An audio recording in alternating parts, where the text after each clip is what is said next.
Right, we're back again. A win this week, but before we sort of get into the game and everything of what happened yesterday and anything else, I was, again, for the second time this season, sort of send out our condolences to the families of both Salah and the pilot. As everyone knows by now, the plane was found, the body was found. It turned out to be Salah himself. And yeah, basically, all my thoughts and prayers go out to his friends and family and anyone joined to him. And yeah, and also Frank McClintock and his family for the passing of his wife as well. Do you want to add to that, guys, or is it? Yeah, second that really. I mean, for Salah, to be in the form of his life and to be so loved by the Nantes fans, I think only Cavani, Mbappe. I think they'd only scored more goals than him in France, and he was in the form of his life. And then you go to take a transfer like that to improve your reputation and enhance your career in such a terrible tragedy. My heart goes out and thoughts go out to his family. And also, as you say, with Frank McClintock, he's a real club legend even now after many, many years. And what he did with a double winning side in 1971, being a real, we don't have a captain at the minute, and he was a captain in every sense of the word. So the loss of his wife as well. So I really second your thoughts in that respect, Ryan. Yeah, I'm the same as both of you. I am such a young age to lose your life in that such tragic circumstances. My thoughts go out to him and his family, and to the club Cardiff City and their supporters, and in the supporters of Nantes and all his friends and everything. And as for Frank McClintock, very, very sad to lose his wife after a long illness. I heard that she had a long illness as well. What can you say? Let's talk football now, but it takes second stage to this, doesn't it? Really? But, yeah, puts a lot of things into perspective. Yeah, that certainly does. Yeah, and fair play to the Cardiff fans as well. Even though he never played for them, the fact that he wanted to play for them, that's enough for them to take it into their hearts and the tributes and everything they've done since. Outstanding. And also, just before we move on, the two fans that have been pictured and filmed on the Southampton side doing what they've done. Yeah, I hope the club and the FA throw the book at them. Yeah, fans a lot. Absolutely. Lifelong ban for me. Yeah, you know, it's so sad that people can behave in this horrible way. Yeah. But then again, maybe some brains don't work half the time, do they? Anyway, no. Let's leave it at that. And to have to think about that kind of behaviour, and just the mind boggles, really does. Yeah. Yeah. So really get into the game yesterday. What are your guys' initial thoughts before we get into the game itself on the lineup? Considering we were going against a team that not only couldn't score, letting in goals left, right, and centre, with all due respect. 10 game at the time, 10, 12 points adrift of the safety. And we went with a very defensive lineup, in the sense of the midfield and all that, and even our back five, and we still couldn't keep a clean sheet against them. Maybe it showed. Sorry, do you want me to go? Go. Go first, Claude. Maybe it shows this manager's maybe a little bit too negative for me in that respect. I don't know. I think we should have gone out. As I said, I was quite shocked at the lineup. I know we've won the game. I thought the performance was very poor, apart from two moments where we got those goals. But overall, our performance was very poor. But you can't complain because you got the 3 points, and that's what matters. But having said that, there was a lot of worry. I thought defensively we didn't do too much, much problem. But then again, we weren't up against. I thought in the final third they didn't have anything to trouble us. I think we were really comfortable as far as that was concerned. I thought we could have gone for more goals. I thought we could have gone up them a bit more. But having said that, Liverpool went up there earlier this season and only won. Was it 1-0? Was it 1-0? Yeah, 1-0. It was Salah. So you've got to look at it in that perspective. What I can't understand is that we went there with that 3-4-3 that we went with. I didn't understand that. I think we had good moments with the goals, but apart from that, I thought our performance in general was very, very poor, and it does worry me that we don't have that. I don't know what it is this season, but I don't know what it is. We're getting results. Sometimes we get results, but our football is very poor to watch. And I don't know about you boys. Well, I thought, the 3 points is the most important thing. But as you say, Claude, lining up at 3-4-3 formation, watch the defence. And it reminds me sometimes of like schoolboy football where everybody goes to the ball. Nobody stands marking their space. Nobody stands in their line. Nobody is aware of their defensive line where the next player is. Everybody just seems to go where the ball goes. And so Huddersfield that were carving out chances from time to time and putting crosses in the box. And as you rightly say, Claude, coming up against a better team, they're going to exploit those kind of things. And I just think, especially in Europe as well, going forward, and maybe potentially underestimating certain opponents, I'm kind of screaming out for just any defence of ours that we line up again, just to keep their defensive line. That, and there's the amount of spaces in between and the link-up play between the defence and the midfield. You can also have a 5-minute spell where you just stick in your lines and play and stay as one defensive block. But the most important thing is that we got the win and we're still in the hunt for fourth. But I would still much rather prefer us to win silverware, and that means to prioritise the Europa League, really. Yeah, I understand that. By the way, I want to clear something up. Ian Wright was saying that Iwobi was booed during that game when he was coming off, and it's not true at all. I don't know where this information's come from. I was there. I was in the away fans, and the away fans actually, there was a lot of clapping when he went off. There might have been, I think there was one or two groaning about it, but they weren't loud.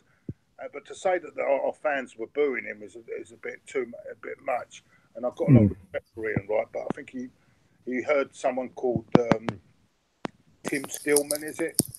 On TalkSport, yeah.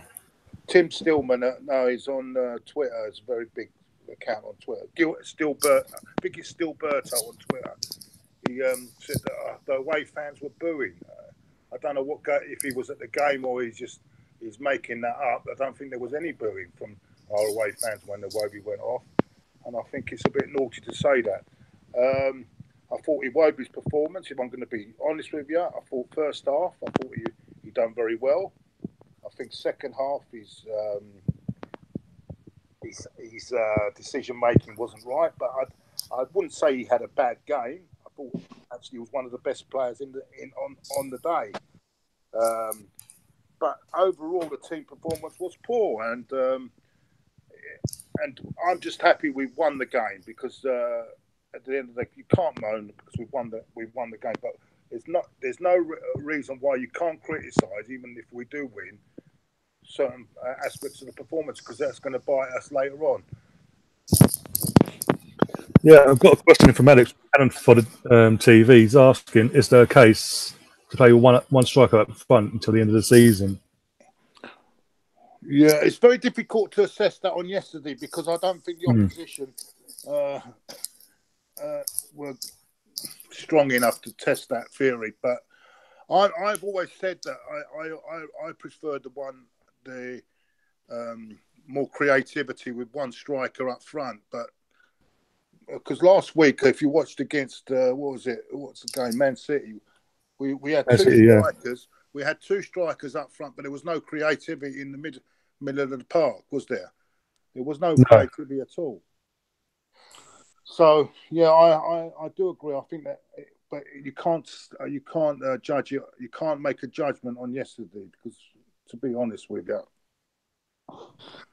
I think one up front could be interesting for Europa League away from home. If we make progress in the competition and you're going away to Sevilla or Lazio or Benfica perhaps, or Valencia, that's something to look at, especially away from home. But you've got to play to your strengths. You know, Claude said about the service last week away at Man City. You know, we do have two very, very good strikers that can play together when they're on song. And there's no reason why we can't eventually play to our strengths as the games come thick and fast. Yeah, I agree. And I think when we was having that run, if I'm not wrong, Bellingham was coming off the bench, wasn't he?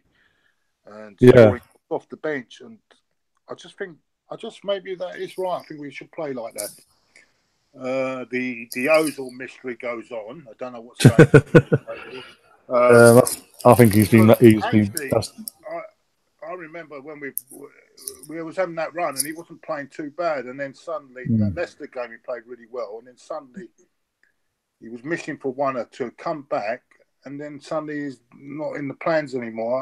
I don't know. I mean, I don't think the manager thinks he's part of the plans anymore. But this is the problem. We've got a player that's on £350,000 a week. The manager doesn't want to play him, and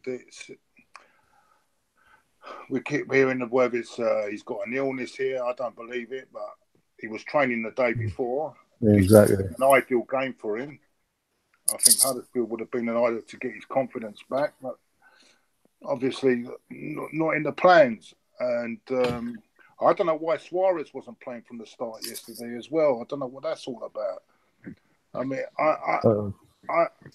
I'm trying to figure this out, but I can only assume with the Suarez side of it, as far as Emery's concerned, he's not fully match fit. Yeah, I was going to say that. Is he match fit? Because I think he's only been playing Copa del Rey games for Barcelona in previous rounds.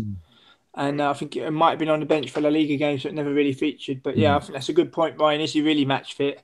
And as I say, we've got 12 games to go, and hopefully a long European route and run ahead of us. So we need everybody fit really, and everybody able to play.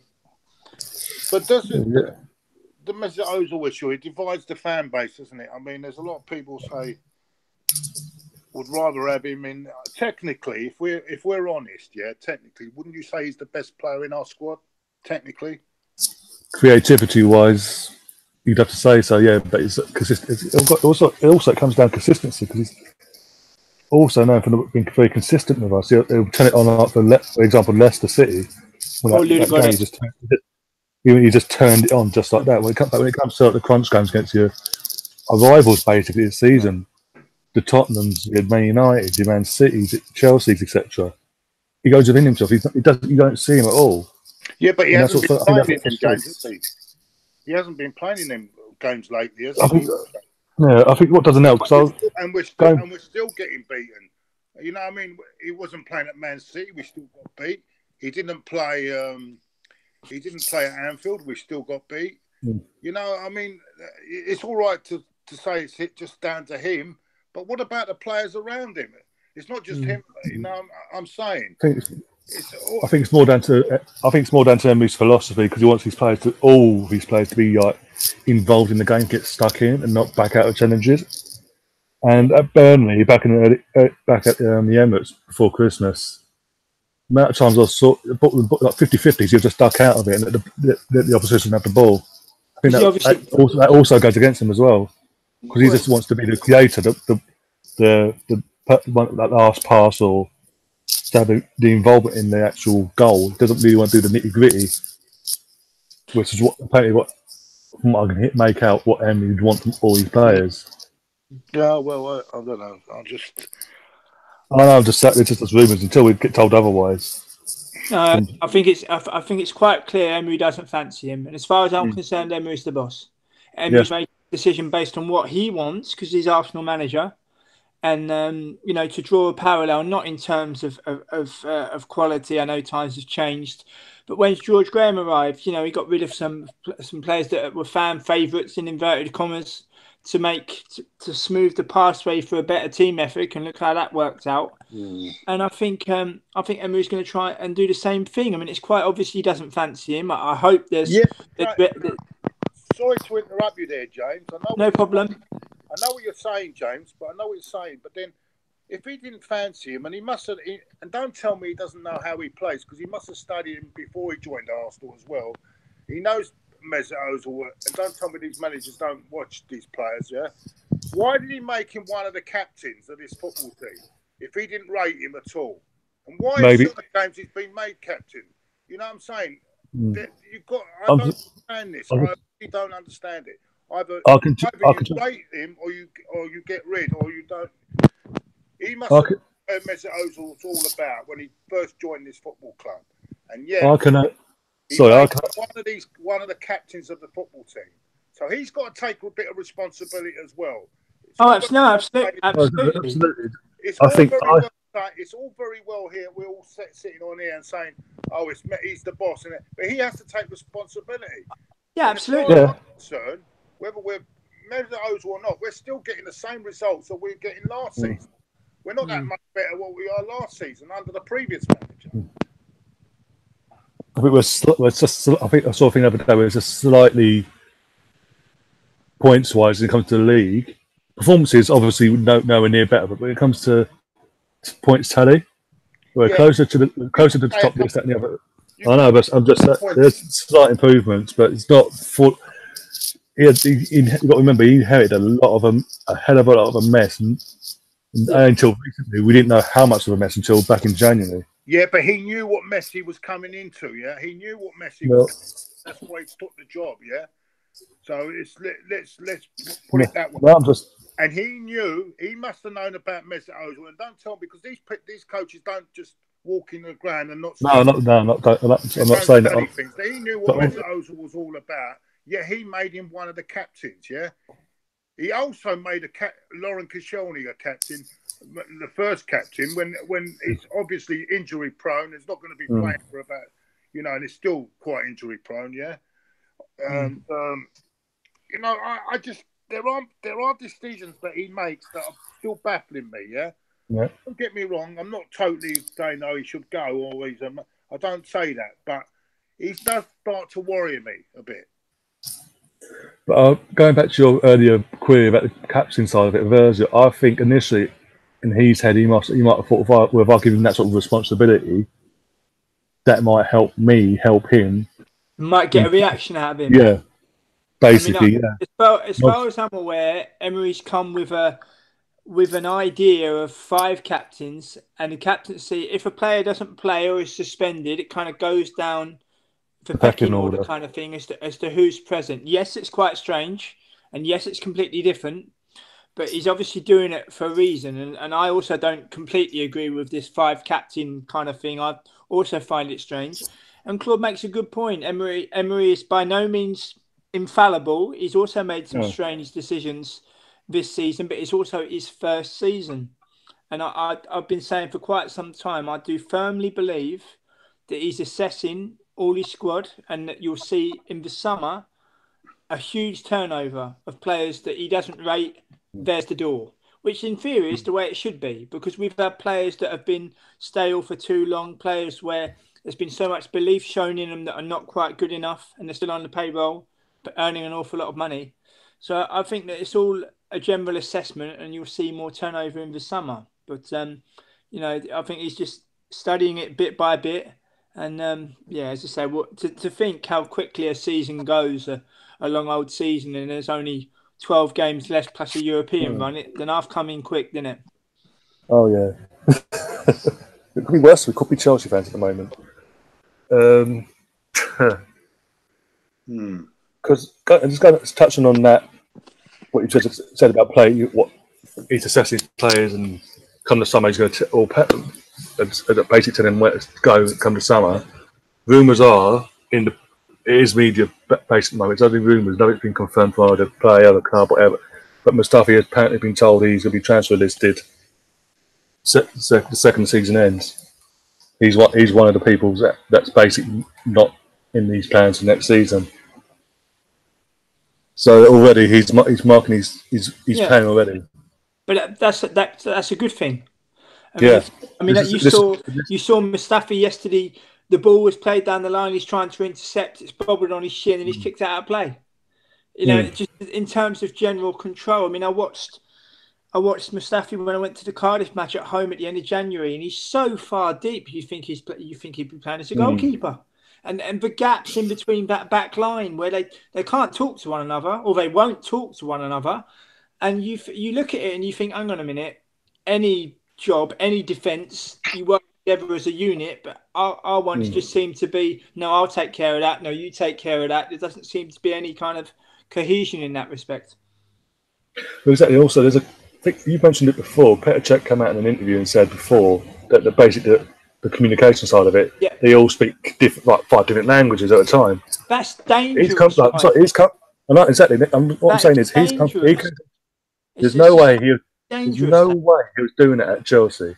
So why the hell, when we brought him in for experience at the time as well, was he not saying in the dressing room, as a supposed leader, an experienced leader, hang on, no, we can't speak fluent English. In your spare time, go off and learn. Yeah. If we can't speak a language, go off and learn, come back, and then we all speak the same language. Yeah. And there's no miscommunication, and there's no one to blame, basically, in that sense. But it seems that's never happened. No. Some clubs, Brian, like, for example, Ajax, Bayern Munich, Juventus, when you sign for the club, it's written in your contract that you are obliged to go to school, you have lessons to learn the language as quickly as possible. Almost every foreign player that comes into a Juve dressing room that's not Italian, within a short space of time, they're speaking fluent Italian. Exactly the same for Bayern Munich. Exactly the same for Ajax. Exactly the same for Real Madrid. And people talk about it being a global game and commercialism and multiculturalism and everything. That's all well and good. But when you think about defending and working as a unit, to all speak the same language and to all work together as a unit, it's very, very important. And it can't be left no stone unchecked in that respect.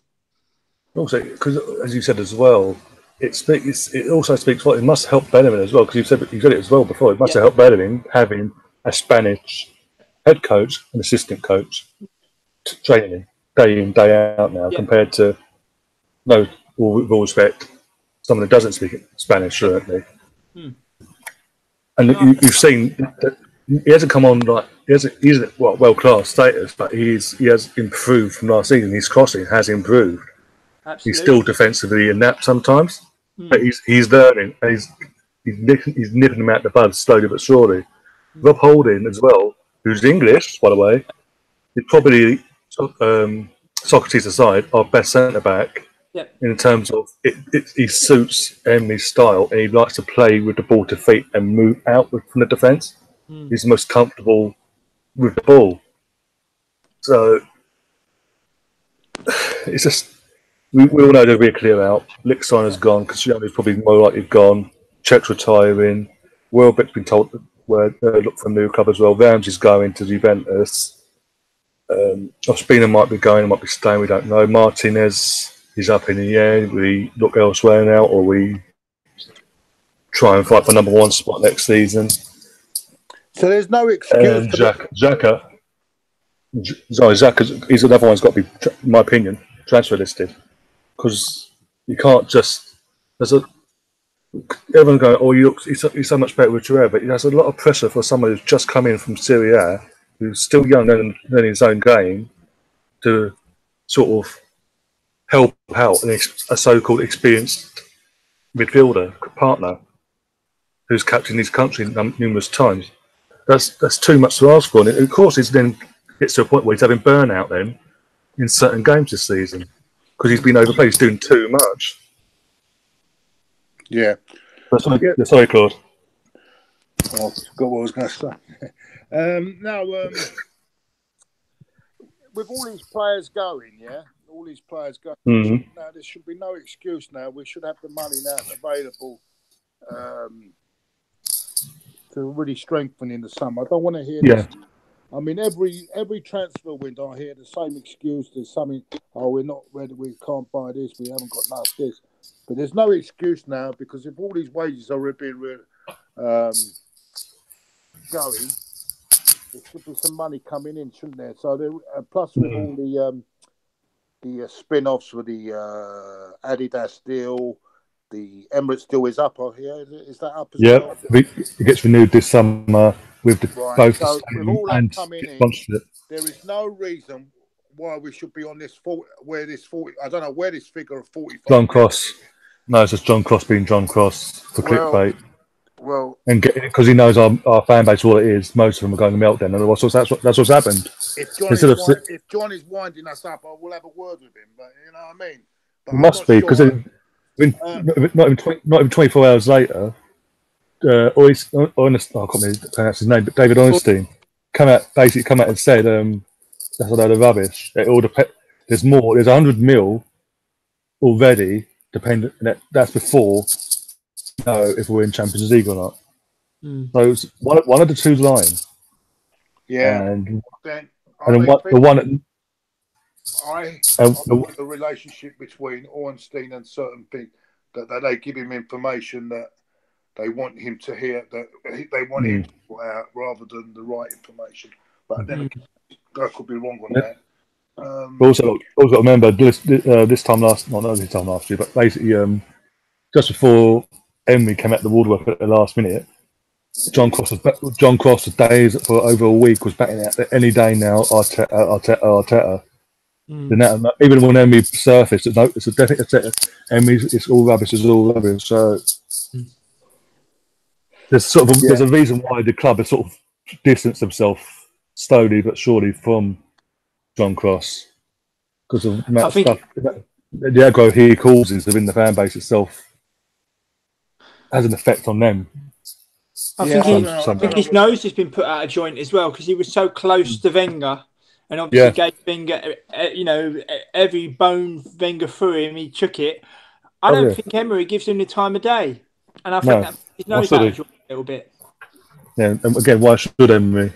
Exactly. And what was it the other day? In the press conference for the Huddersfield game, he was asked about because the Tottenham game wasn't officially announced on the day itself.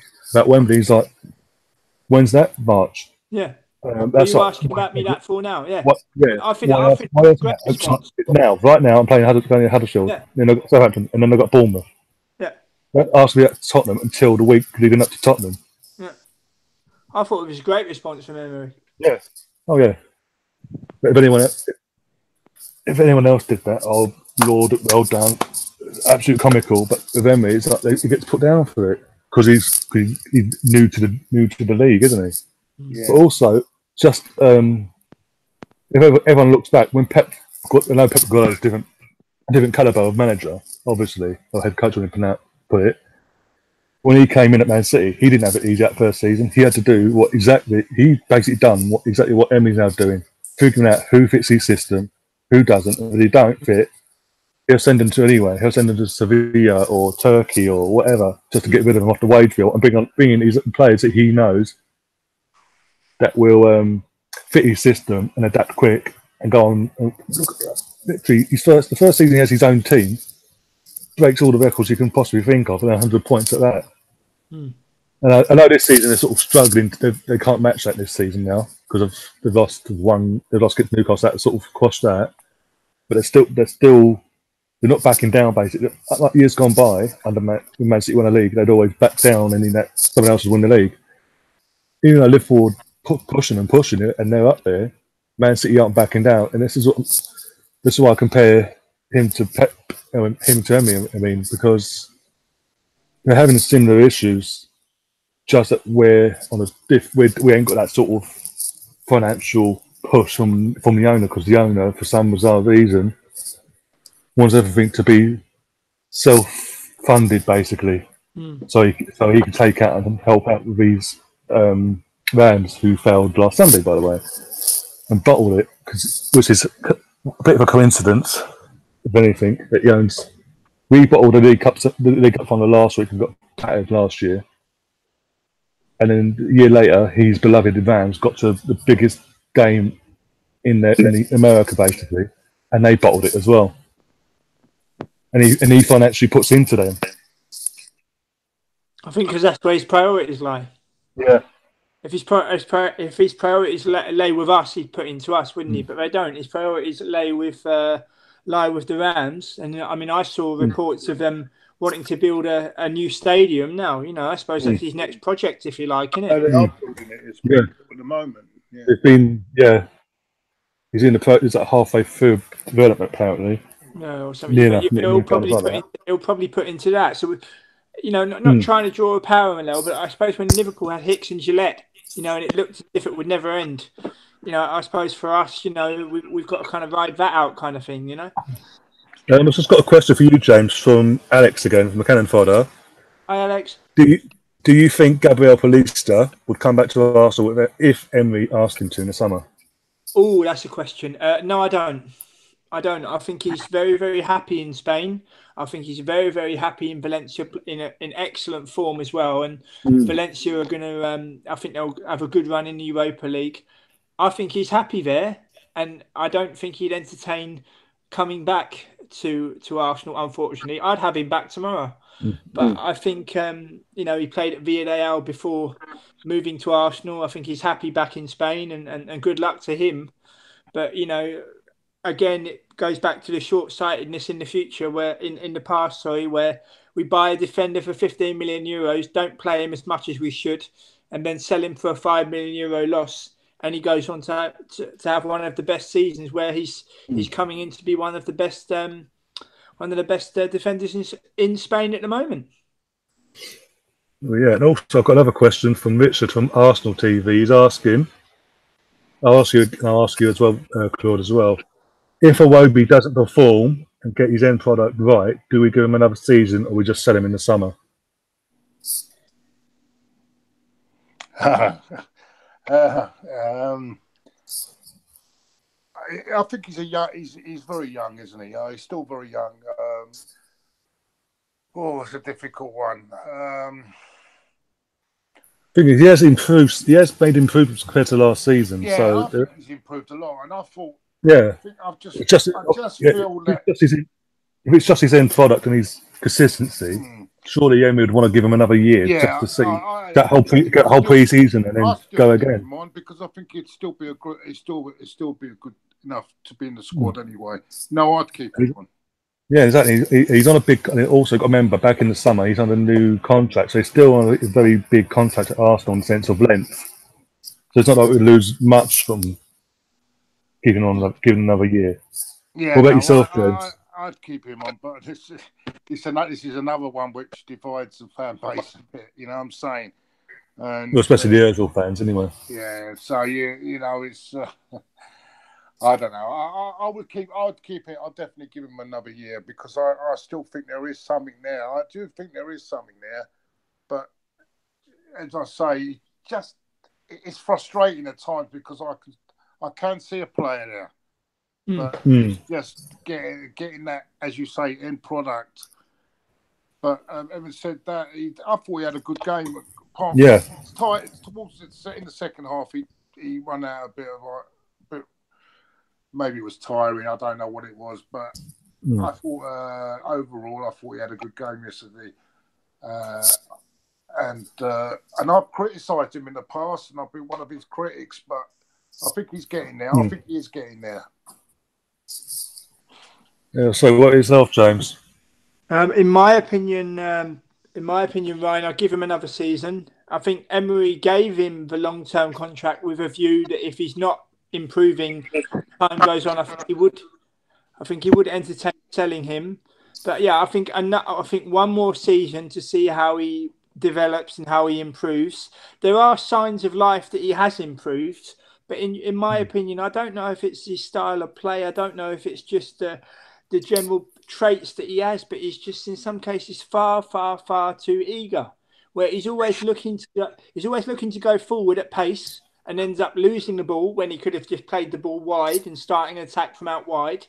It's as if he always wants to be the main source of attack, but you know But you can't always do that. So I think it's only fair that he gets another full season. I mean, I remember. I think it was his game against. I remember he played away against Everton. I think it was might have been last season or the season before last, and he was so. I think when he first come on the scene. Yeah. And he was so smooth and so mature and looked really really really good. I don't know if things have gone to his head a little bit maybe, but I think it's only fair that he gets one more full season, including the pre-season and everything to it, before you make an assessment as regards to selling him. And then I've got another question again from Alex of Cannon Fodder. How much does Emery really have? How much say does Emery really have in bringing in new players? The centre back position has been a major problem for us. Yet we went and got Denis Suarez. Yeah, that's a good point. Yeah, we have this new system, don't we? That with recruitment and all that, and it's possibly the reason why that Sven has now gone. Maybe it's not working so well. I was all in favour. I was all in favour for this new system. I'm not so sure that. To be honest with you. I think also what doesn't help is Sven. It turns out has got a bit of a reputation for upsetting the coaches. Yeah, at Dortmund as well. Yeah. Whether it's Sven or someone else, is always going to be a little bit of a friction between the manager and what the manager wants, what he's getting. And now we've been heavily linked with his former scouting guy from Sevilla. He's now at Roma. Or Overmars. On Paulista, yeah? Gabriel, yeah? Yeah. I think that the only reason that he never fully had got on at Arsenal was probably because of the language. His ability to learn the language. I'm not sure if that's the case. You know, I mean, that's probably one of the reasons, because he didn't want to really learn the English language. I mean, I could be wrong on that, but because I do think he is a good defender, and he's better than what we've got at the moment. But I just feel it was a language problem with Gabriel. I think there was a language problem, and he was struggling with English. But if you ask me, he's better than what we've got at the moment. Well, especially when you consider his replacement was basically Mustafi. And madness for madness really. But also, when we did buy him in 2015, 2014, one of the two, January. I think it might have been. Yeah, the 15. I think it 15. I think it was 15. Yeah, I think it was 15. But when we brought him in that January, from La Liga as well, from Villarreal, he was considered. Even then, he was considered a top centre back up and coming for club and country.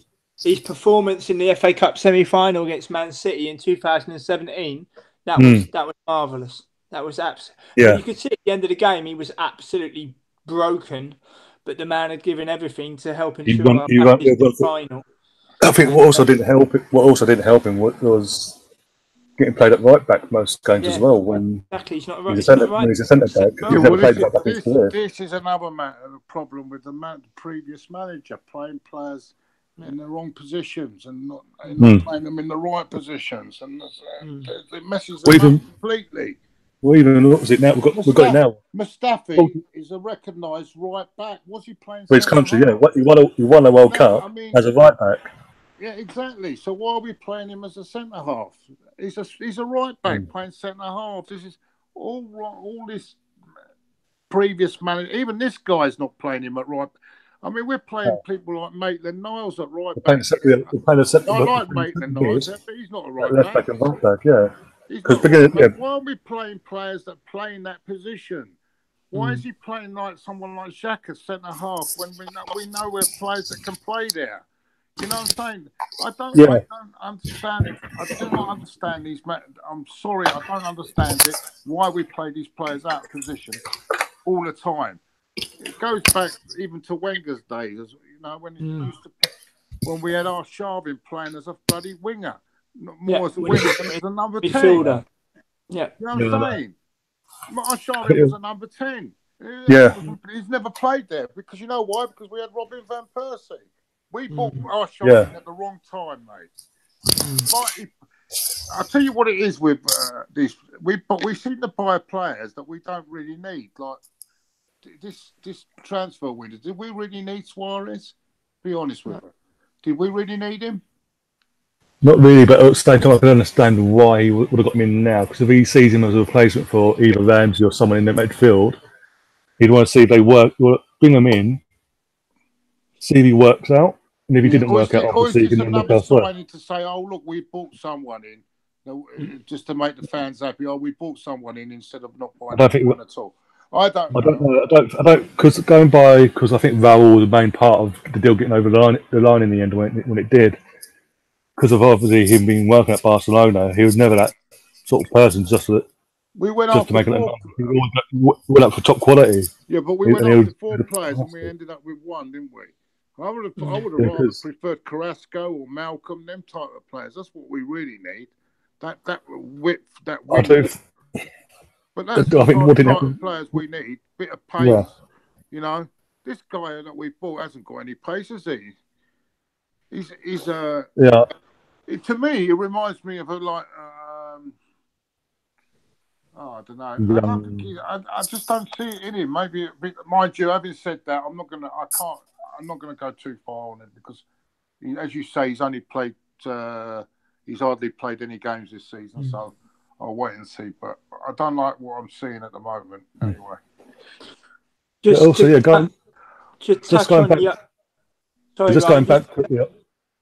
Just going back quickly on the Maitland-Niles thing. It is for the first game of the season we played Man City and he was playing at left back. He obviously got injured and went out. And he's at right back. Everyone knows, and even he said he wants to play in centre mid so he can show what he really is about. He's not given that opportunity. He's not sort of right backs either. Even though Bellingham's out, Nick Steiner obviously hasn't worked out. But again, I think he's been massively overused because of injury. But again, even that could have been avoided if he played Jenkinson as well, got balanced out a bit. It seems he doesn't really have faith in Jenkinson either. Yeah, but the problem with I thought he had a good game yesterday. Yeah, he had a good game, but it's hard to judge. As I say, it's Huddersfield town. But I thought he had a really good game. But I think he's better off further forward on the pitch than where he is. And he's not a defender. He's not a defender. When he has a bad game, everyone's ripping him to pieces. But it's not his fault. Oh, no. It's not his fault. That's not his position. No. Exactly. That's what I'm saying. He's a centre mid.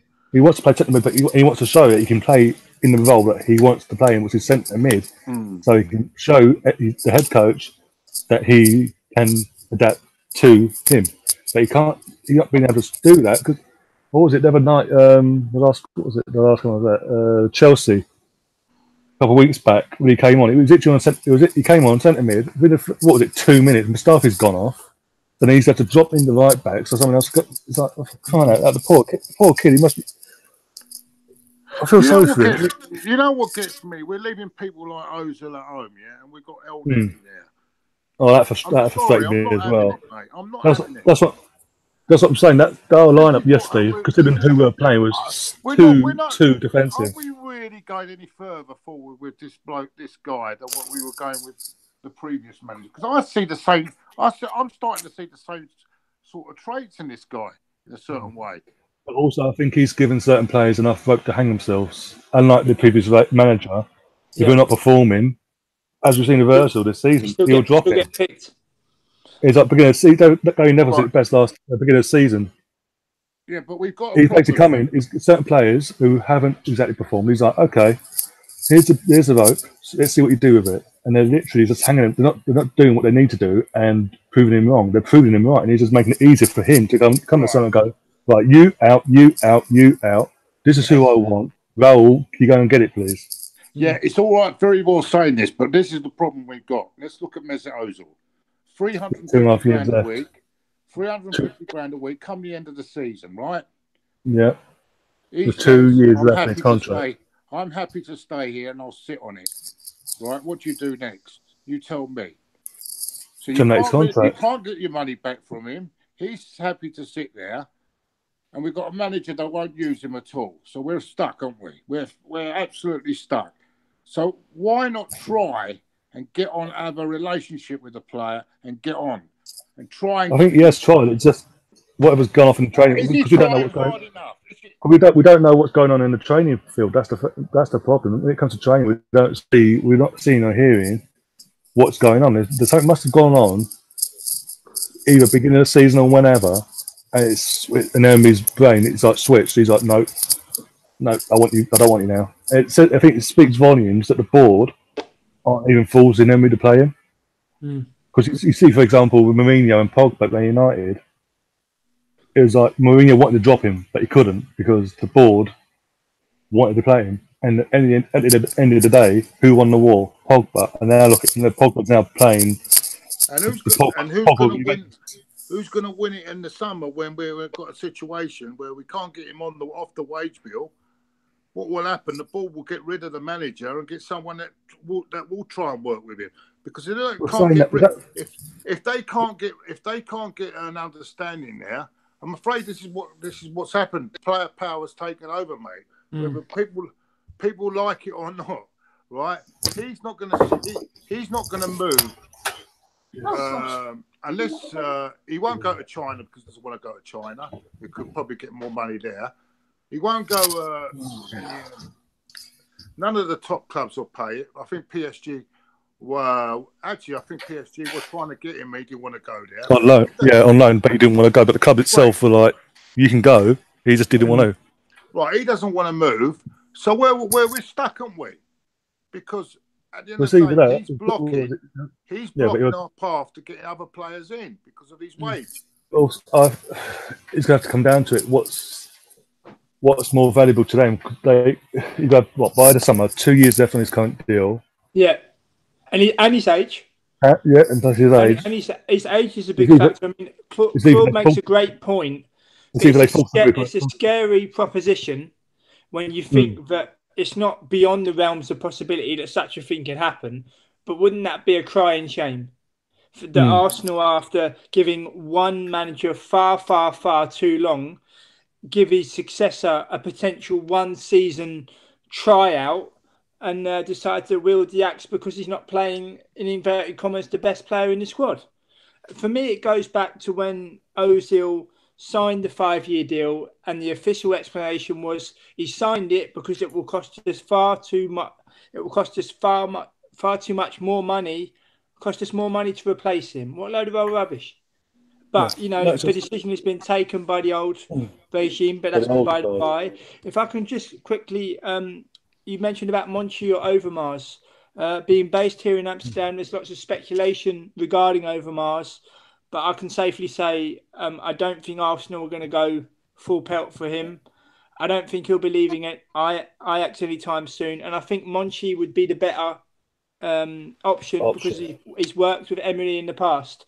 Overmars has done a tremendous job here getting top dollar for selling the players and buying good players in. But apart from that, not so much. And you've got to remember with Ajax as well, should they not win the title this year, it's 5 years without a title. So yes, he's getting top dollar. Yes, he's getting top dollar for selling the best players of Ajax. But in terms of success on the pitch, should they not win the Eredivisie this season, it's 5 years. So I would go for Monchi above Overmars in that respect. Okay. Well, I think that's 5 years. Where are they in the league now? Second. Like, points wide. How many points off top?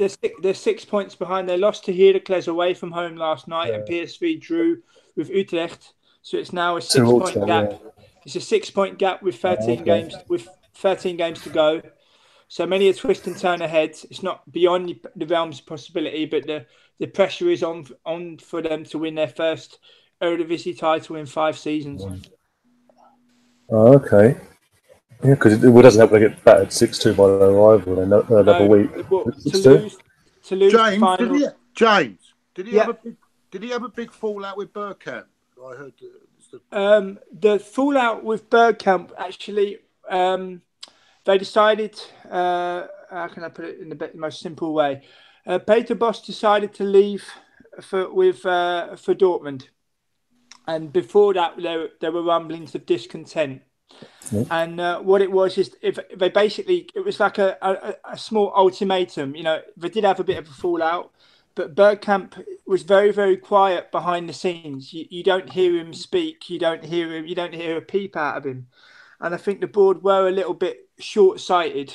And I think there was a fallout between Overmars and Bergkamp, but it was kept under wraps. But I believe they had a few disagreements, and Bergkamp decided to go off and do his own thing. Now, he's not involved with the backroom staff anymore, which is a crying shame. But yeah, when they had Bergkamp in the backroom staff, that Ajax under Peter Bosz, Europa League final, playing really, really well, and just unfortunately came up short. But yeah, Overmars is without doubt doing good things here, but it's also whether that would translate into Arsenal, I'm not entirely sure. So that's why I say that from my point of view, Monchi would be the better appointment than what Overmars would be. Okay, last see you joined us, Sam. How you doing, Sam? Oh yeah, what's up, man? What's up? You okay, Ryan? Yeah, not too bad. Just before we move on, what was your thoughts on the game yesterday? Get your thoughts, catch you up, everything. How do I say this? 3 points is 3 points. I don't know why anybody would moan that we conceded a goal. I mean, and someone here called, Emery the Spanish Brendan Rodgers. Give the man time, I'd say. Just I'd basically say give Emery time, see what he can do, and it will take time for us, to be back as a top club again. Whatever's going on at the club, doesn't impact on the pitch. Huddersfield 2-1 win. What can we say? We got Bate Borisov next, and then after that we got Borisov again at home. So my main focus for this season is Champions League football. I don't care how the hell we do it. Champions League, either by winning the Europa, top 4, it's Champions League football. That's all I want.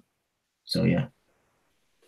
And let's not forget as well, even though Man United are in form team at the moment in terms of rivals for the top 4, that full spot, there's a lot of twists and turns. We've still got to play them ourselves at our place, and they've still got to play City. They've still got to play Liverpool.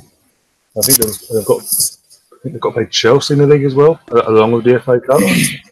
So there's a lot of twists and turns coming in this race of four. It's not completely over yet. And we've got after league games itself, we've got Southampton and Bournemouth at home before we go to Wembley, which is our second home, pretty much in some respects. Against Tottenham at the end of the month, and then you got United, and then after United, Wolves. Take back the last. I think now 7 to 8 games of the season after Man United. Might be a few more than that. I don't know. But basically, they are all winnable games. Obviously, you can drop points, but they're all still winnable games. None of them are against rivals going for that top 4 spot or going for the title. Yeah. Out of all the teams, out of us, United and Chelsea, we've got pretty much got the easiest running. Doesn't mean nothing, but it's something. It's hope. It gives us something. Just in case, as James has alluded to, even though we've got a favourable draw now in the Europa League, come the next round is open season. You can get anyone. It's going to be tough. Valencia, Galatasaray, Benfica, Sevilla, even the Real Betis or Frankfurt. Honestly, but we can't let our guard slip. And if we harbour ambitions to win this tournament and to win our first European trophy in 25 years, we've got to play our best team to the end. I mean, yes, we have a favourable draw with Bate Borisov, but we lost in this competition to Östersunds last February. We lost in this competition to Cologne, who was relegated from the Bundesliga. There are no easy games in Europe. The gap has changed. The gap between the seasoned teams and the smaller teams is decreasing year on year. So as you say, we've got a favourable draw now against Bate Borisov, and we've got to be as professional as possible. But after that, we just have to wait and see and play our best team right the way through to the end. And fingers crossed we'll end up winning it with a bit of luck. Yeah, I've got another question from Alex again. He's basically asking us all, does the panel have any other defensive players in the Premier League right now that they would like to see at Arsenal come next season? What? Does the panel have any other defensive players playing the Premier League right now? Yeah, that they would like to see be brought by Arsenal in the summer. Yeah, Ben Chilwell. Yeah, Ben Netflix and Chilwell. Ben Chilwell. Arsenal put in a derisory bid for him. Leicester's words, not mine. I think it was about 2 years ago now, and it was a terrible poor bid of something like £3 million or something. And he's since signed a new contract. He could go on to be an absolute tremendous left back, and he's physically very strong. He's very intelligent. I'd go for him as a long-term replacement for Nacho Monreal in the summer. But now I think he'll cost. It'd cost at least between 40 and 50. I think at the very least. Yeah. There's a right Harry Maguire, Lewis Dunk, Aaron Wan-Bissaka, Patrick Van Aanholt. Quite a few defenders for me, in my opinion. That right back. So, Claude, what you were going to say? The right back at Palace. Yeah, Wan-Bissaka, yeah. Yeah, and Young. I wouldn't mind. I like Chilwell as well. I think Chilwell would be good in our team as well. Chilwell, and yeah, I would say them too. Ricardo Pereira. Other than that, I'm not sure. I think we might have to go abroad. Would you take Harry Maguire? Harry Maguire, yeah, alongside... interesting one. Yeah, that's another one. Yeah, but I'm not. I don't know whether we'd be able. I think the price would be too high, wouldn't it?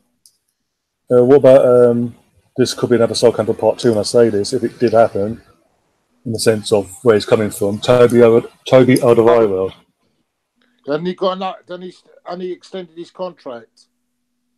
He's extended it by a year, so this literally so he can play. If it down comes in, he's got somewhere to play. But also because Tottenham, there was a release clause in that, if they activated that they would then still have a buyout clause, 25 million in that. So that's the only reason they extended it.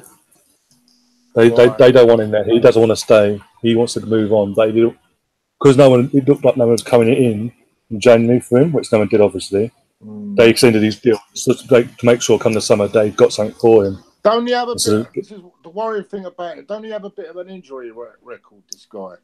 He does. And I don't want, to be honest with you, I don't want we've got enough of them. I mean, certainly coming to us with our record of injuries, we'll have another player. We'll pay another 25 million for a player that probably won't even play after season. No. I'd rather go with those players. I wouldn't mind Maguire, actually. Harry Maguire, yeah, that's a good shout. Because for someone of his size as well, he's good on the ball as well. He doesn't mind getting the ball and getting stuck in. Yeah, that's a good shout. I think I like this right back at Palace as well. I think. Yeah, Wan-Bissaka. Yeah. He's really strong. He's really strong, isn't he? He would take a young 20-year-old boy. Yeah. He would take no prisoners. I think Sam mentioned Van Aanholt. I think he's found his place at Palace. To be honest, I can't really imagine him kicking much further on. And I think the right back would be a good option now. I think. Yeah. Interesting because we could have got Van Dijk for 12 million, but we didn't, did we? So. That's the old regime for you. This is it. Held out, and hope. We went for people like Mustafi. God help us. Jesus. There's a better Dutch defender captaining in Ajax at the minute. I've heard this. Better than Van Dijk. Matthijs de Ligt. Yeah, that's it. I've heard about that. We've been linked with him, haven't we? He is. I've watched him since he broke through, Claude.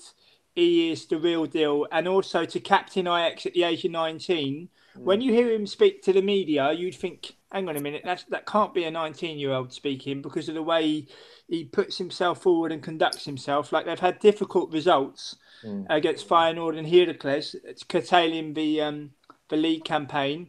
And he's had the courage to come out and speak to the press. But, I mean, he's been tracked by all the top European clubs. But one thing I'm certain of, if Arsenal went in for him, he'd entertain coming here. I mean, from my point of view, I think Bayern Munich and Juventus are the front runners. But because he's a complete one-off. I think he'd assess all his options and he'd give Arsenal the time of day. He wouldn't be like, no, I'm not going to Arsenal, because I think he'd be looking for something different. You know, I think the Dutch press are trying to say, oh, he's off to Barcelona because Frenkie de Jong's gone to Barcelona. But I think if Arsenal really, really showed they wanted him, I think we got a chance. I really do. What they said about this Davidson, was it Sanchez? That come from there, didn't he? Yeah, Davidson Sanchez. He had some good moments for Ajax, but De Ligt will end up being better than Van Dijk. I can tell you that now. Yeah, I'd say he will go on. Should he make the right choices in his career, he will go on to be the most capped Dutch defender and these kind of things. Van Dijk is really good, but I'm telling you, De Ligt will end up being better than him. Oh, that's interesting. Okay. Well, there we go. I mean, but have our board got the bottle to go in and make a bid of that for this sort of player? I don't know. Yes, we do, Claude. And do you know why? Yeah, you say we do. Okay. Every year I say all this bullshit that we do. That's what we just got. In that case, we just got to wait till the summer itself. Claude. So, but basically, actually, I don't believe in the board, but hopefully they do spend something, because the way we are playing with our defenders, we are just. We'll lose. Also, remember, Sam, we're going to lose a big chunk of our defensive options this summer. Czech's retiring. Koscielny's contract's up. Only else going into the end of his career as well. Trying to think now. Lichtsteiner's gone as well. Sorry, mate. Mustafi's going to be gone, if you believe all the reports.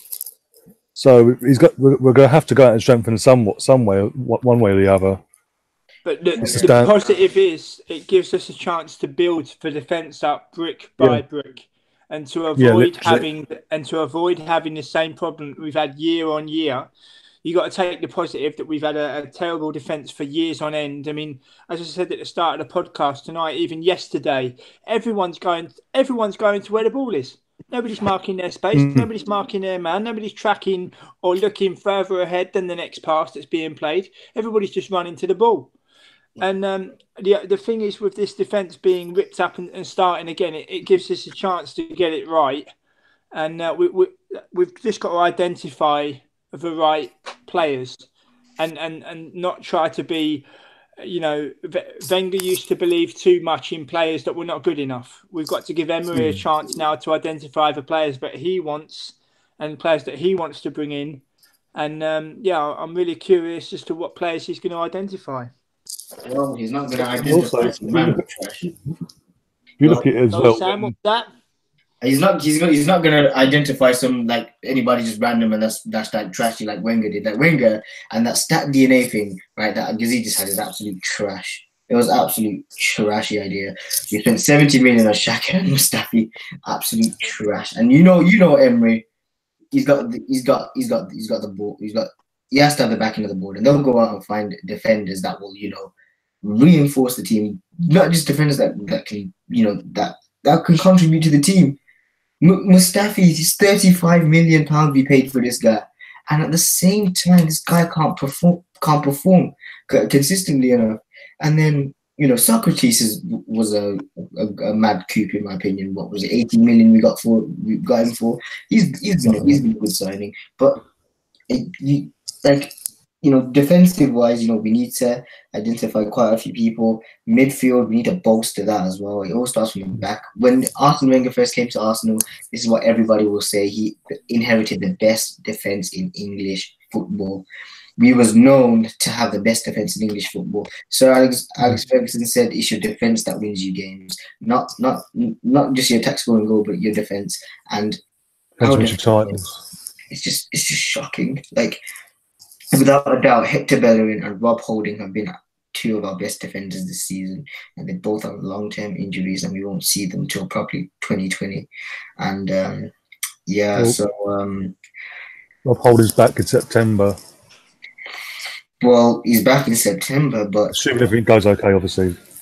Yeah, we don't know if he could play. Relapses, I think. Yeah, it's just like, it's just quite sad. But Ryan, I hate to do this, but I'm only on here for a short time due to personal reasons. I kind of need to go. But thank you for letting me be on just for a bit.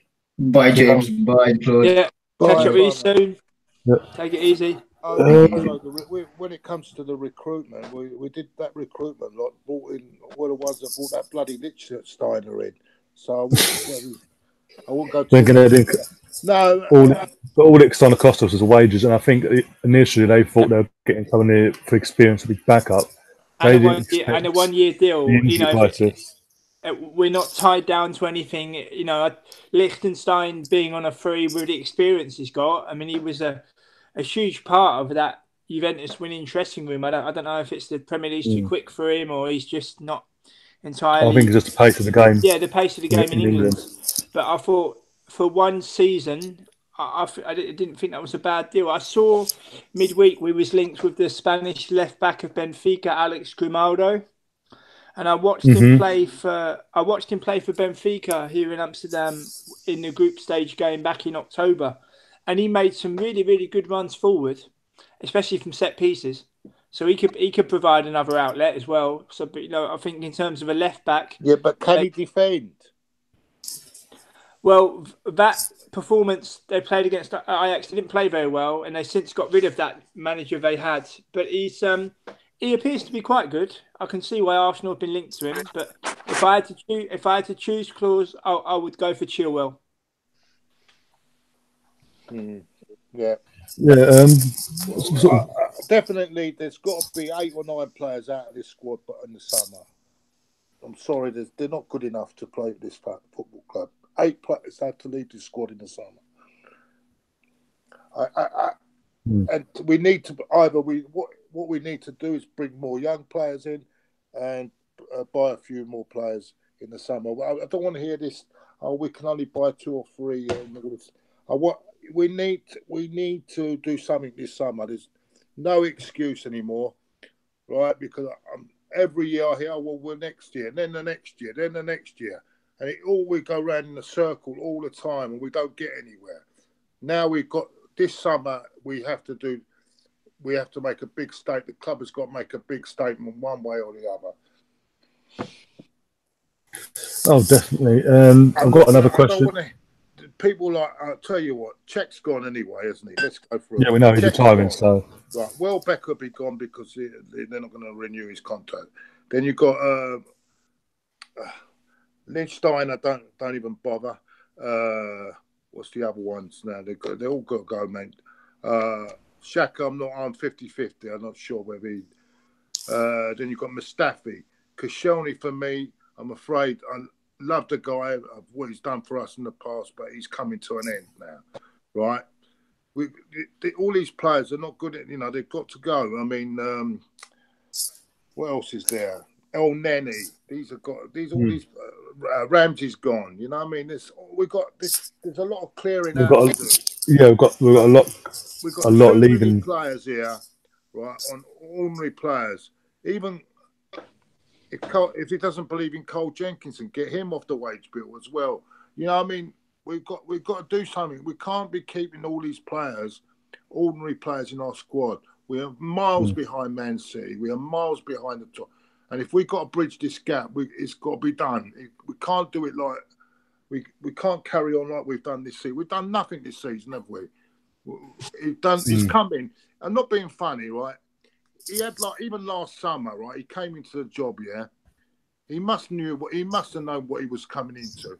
He didn't. He hardly. Well, he did his research. So apparently, he did part of his interview. When he came for his interview, he came in and had a load of literally paperwork and research on every single player at the club that no one else ever has.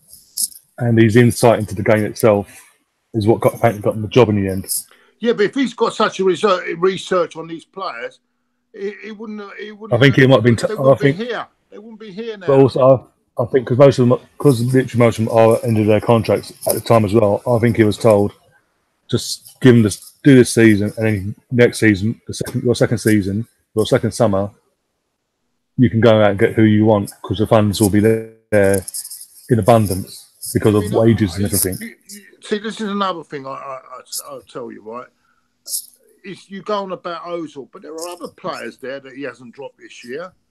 They've not performed, and yet he keeps playing them. You know, and yeah, Ozil, everyone says, oh, well, he's making a stand on Ozil. What about some of the other players that are not up to the job, yet they're still playing every week? You know what I'm saying? It really winds me up that one player's been just picked out. There's other players there that are not good enough to play for this. Players like Mustafi, they shouldn't even be anywhere near this football team. Nowhere near. But I think the injuries doesn't help things. If we had a fully fit back line and there's no injuries, we've got injuries, he would not be on the bench. Mavropanos fit now. Yeah, he was on the bench yesterday. Why is Mavropanos not playing? He's had a few games now. Got in the under 20, he's got his fitness up a bit. Why is he not playing instead of Mustafi? I do believe Mavropanos will be. It's my opinion. I do think he will get a run out in the next 2 games. That was ideal for him yesterday. We're playing Huddersfield Town. That would have been an ideal game for him to slot in yesterday. Why wasn't he picked yesterday for that game? The same old rubbish that I'll keep seeing every week in that team. They're just not good enough. Not good enough at all. You know what I mean? Why are we not playing a right back, as a right back? Why someone like Cole as I said earlier, got 2 of them. Play right back, making the Knights further forward, maybe. I don't know. Yeah. There's a lot of mistakes happening here, and I don't want to get on his case, but it isn't right at the most. So he has to do something. Probably in the summer. I'm going to give him till the summer to see what he does in the summer. But I don't want to come August and see, oh, we've just bought one. Same old. And then on the last minute of the deadline day, we can't get this, we can't get that. You've got all summer now. There's no excuse. There's no international tournaments on, is there? No. There's no excuse now in the summer that we don't work and we don't have to wait till the last minute to buy a player. This summer, a lot of work has got to be done by the recruitment alongside Emery. They've got to really get to work. And I don't want to see one player signed at the end of the summer because I would be very unhappy. I don't think that'll happen. The only reason I don't think that'll happen is because of Raul being the sort of person he is and what he's been touted as. He has to be proactive. Yes, he is very proactive, and he sets his sights on someone. He'll go out of his way to go and get him. Yeah, but we've got with the players leaving as well. We've got to do our business early, and the earliest opportunity, as soon as that window is open, bam, bam, bam. In the first 2 to 3 weeks, get the deals over the line, get the players in, let them train, let them get to know their new teammates, and work from the bottom up from day one. Yeah, from day one. Yeah. Yeah. None of this halfway through pre-season and then come the season itself. We're not ready yet, and all this. No, as James said, get them in before pre-season starts. Have a little holiday and all that. Come back all at the same time. Hit the ground running. Because the quicker they get together as a team, the quicker they'll gel. Yep. And come the season, we are for once in our lives we'll be fucking ready. Instead of we're not ready yet. Even though we know that I'd rather promote a few youngsters and have some of these players that we've still got, mate. I'm honest. I'd rather have the likes of Mavropanos in and players like even Medley promoted, rather than have the same old crap in next season. Smith, Reece Nelson. I do not want to see Mustafi. I do not want to see players like that in our defence next season. I want to see, I don't want to see even another one. I think Monreal has been a great servant, but he's now coming to. I think he'll be second. I think he'll be second or third choice next season. Eh? If Monreal still got another year, he's at the cupboards. His contract running out this year. But we need to do something. The jury's out on this new signing, this new player. Will he? He's got 12 games to prove himself. I'm not sure. I think this is another. I don't think this is going to. We'll see on that one. But apart from that, I think we need. I also think we need a good winger. Top class winger as well. Someone that. So we got some width in our team. You know what I mean? We're too predictable. even yesterday, I mean, apart from those 2 moments yesterday where we scored those goals, I thought the second half, I don't think we hardly done anything, did we? In the second half, sort of went within ourselves. And do you know what? I noticed they had more possession as well. Yeah, this is a team that is bottom of the league, mate. We're going out, crashing out the league as well. Let's be honest. Yeah. Anyway. But yeah, before we start wrapping up, one other subject we've got to sort of hit on, being as Arsenal based, Ashley Cole. Yeah. It was on Monday Night Football this Monday just gone, and was asked to do a combined Arsenal-Chelsea 11. Yeah. And sort of caused some controversy. Not for one reason more than the other. The main reason being he put Drogba in for Bergkamp, and his excuse for it was, to say pathetic was an understatement. His words were, "I didn't play with Bergkamp long enough to know him." Basically, but if you look back, he played with Bergkamp for 6 years before he moved to Chelsea, and then he backtracked. Then McKay starts going in on him. Or if it weren't for Drogba, I wouldn't have a Champions League medal. Yeah, I'm sorry, I thought it was a team sport. From my point of view, Ryan, only he knows why he's done it. But Bergkamp's characteristics as well. He's a very quiet man. He's not gonna. You don't hear a peep out of him this end. No. You don't hear him. You don't hear him in the Dutch press. You don't read about him in the newspaper. You don't hear nothing out of him. He's very quiet in terms of characteristics. And from my point of view, with Ashley Cole, to sum up his decision, only he knows why he's taken that decision. But for me, as a Gooner of more than 30 years, Bergkamp is the greatest Arsenal player I've ever seen. And I would never any Arsenal team that I'm ever asked to pick as a fan, and never ever would I leave him out and say he's not in my first 11. 100%. And I asked about, everyone told me, would you rather have Henry or Bergkamp? My favourite's always been Bergkamp all day long. I always go Bergkamp, because I think without Bergkamp, Henry wouldn't be after player anyway. No. That's my opinion, but Henry at the time needed Bergkamp's creativity and everything about him. Bergkamp is out of this world. I don't know where he's got this Drogba business. 2 different players for start. Oh yeah, exactly. As well, one literally is a striker, one's a cam. But this is what I'm saying. How has he been putting him instead of because they're 2 different players at the end of the day. One is just an out and out. One's just a goal machine. The other one, the creator, scores goals and creates goals. Yeah. Bergkamp personally, as a footballer. If you're asking me about as a footballer, Dennis Bergkamp is miles ahead as a footballer. Oh yeah, miles and miles ahead. I was about to say personally, Bergkamp. The man's not just club level, head, mate. The man has got a camera in his head. Do you know what I'm saying? You know, you cannot. They're 2 different players altogether. You know what I'm saying? Drogba's a great goalkeeper. Exactly.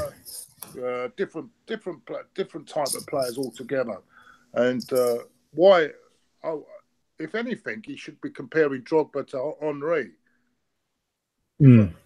If I'm not, because they're similar style of players. Yeah, I think I take no notice of these things. I think they just do it. It's all pre-rehearsal purposes. I actually got a lot of sympathy for Ashley Cole because everyone had to dig it, and I was one of these people that supported him when he was a player, and I supported what he actually done. In a way, it's like you go to your boss tells you. Let me put this scenario to you boys. Yeah, your boss tells you you're getting the rise tomorrow, and then the next minute, half an hour later, he withdraws that rise from you. Don't you think, out of principle, that is wrong? Oh yeah, definitely.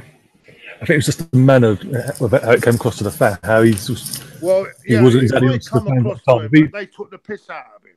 No, I'm not being funny. I don't condone. You got that money, but now I'm taking away, and I tell him, well, you on your right, mate. You know what I'm saying?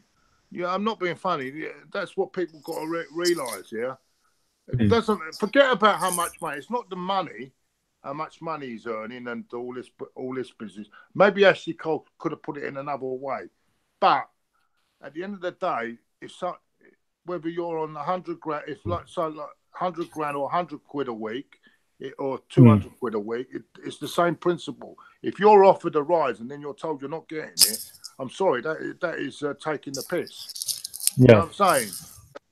And that was David Dean was part of that carry on as well. Part of the setup at the time, yeah. And this is the same club that's offering 350 grand a week to Mesut Ozil, so that tells you a story, doesn't it? Anyway. Yeah. Or the same club that had a hierarchy where they wouldn't offer over 30s more than a 1-year deal. When we had the Invincibles, the lots of players. And then we lack experienced heads.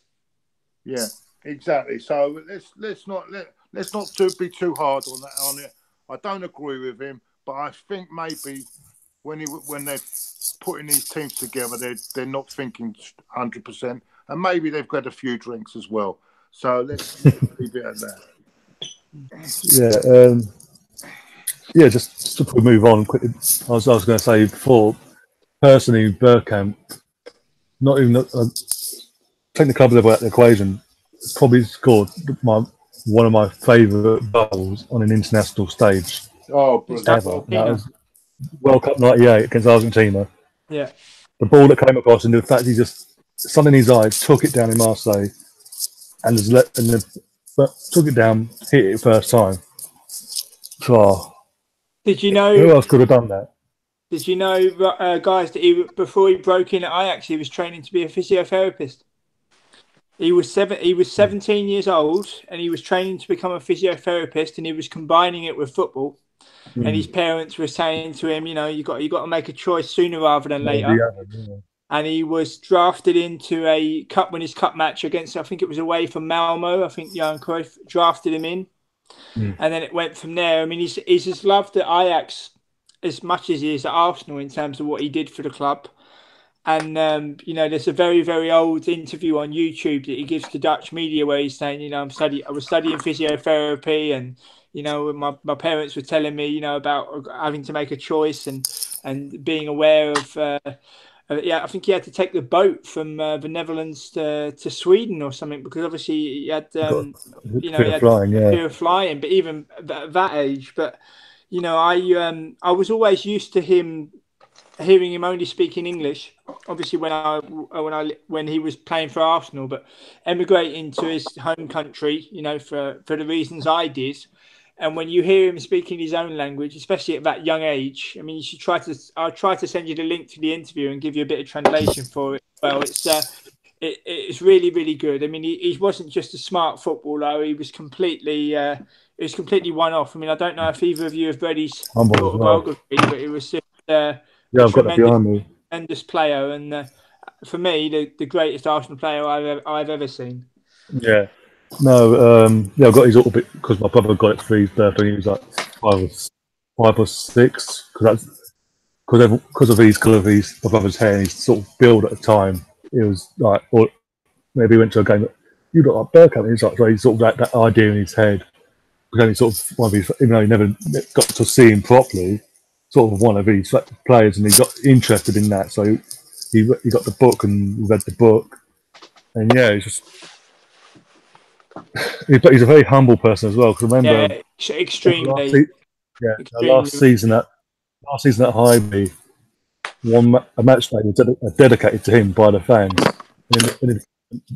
Against West Brom it was, and basically afterwards in the not press conference, but the after-match interview, they're saying on Match Day how humbled he was in the sense of it's only when the fans day they named it after me. It wasn't the club thing; it was the fans themselves. Yeah. It's only then when you realise how much you mean to the fans, and how much they appreciate you for your work. Is one of a kind, different class, one of a kind. You don't get that now. You never get that again. Yeah. In terms of humbleness. Someone once said to me, we was watching the Invincibles. He said, I was sat next to someone and we was watching the game, and he said, "Enjoy this, Claude. enjoy it because you won't. Last forever. Enjoy this. He said, enjoy this while you can, mate, because it ain't gonna last forever. And he was right. Well, it was like, that's when the money came in, didn't it? With all Chelsea and then Man City a few years later. Yeah. That's had an effect as well. Yeah. And that's saying that as well. It's touching on Chelsea, please, because obviously they've lost, got battered today. I knew they'd lose, but getting battered 6-0. But for fall from grace, it's sort of even certain Chelsea fans are saying we're not a big club anymore. We're sort of falling down and down and down and going back to what we was before Abramovich came in the sense of we are being a title race and then we just fall apart. In the sense, we start off well and we fall apart and then we don't do nothing, we don't achieve nothing. And they've got money for crying out loud.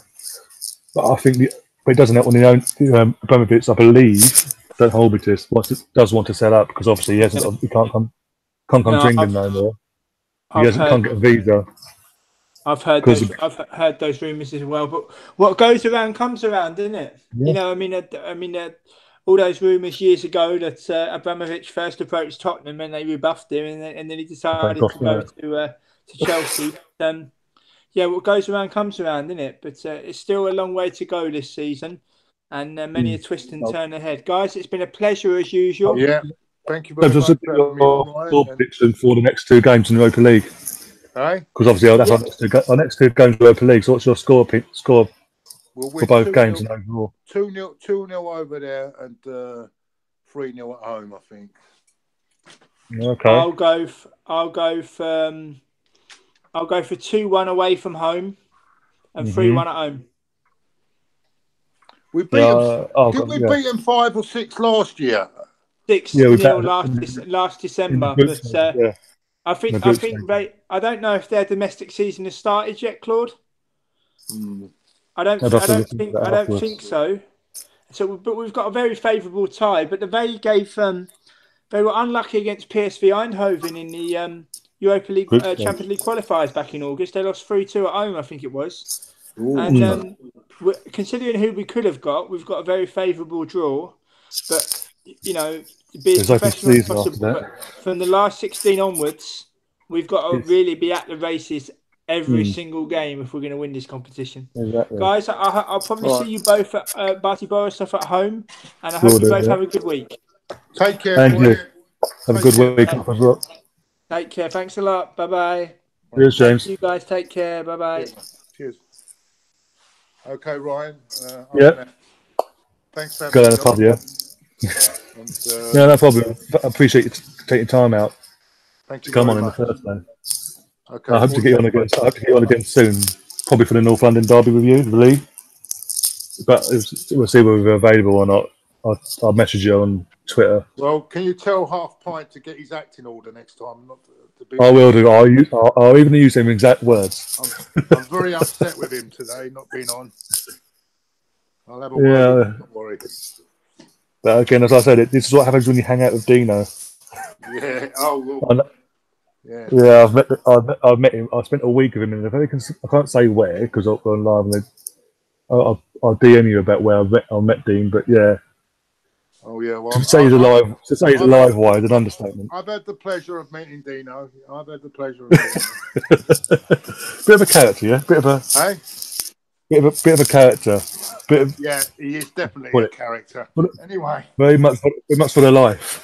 Yeah, he's a nice guy. He's a nice guy. He's harmless. He's harmless, but yeah. All right. Take care, Ryan. All right, cheers, Claude. Anyway. All right, mate. Yep. All right, bye.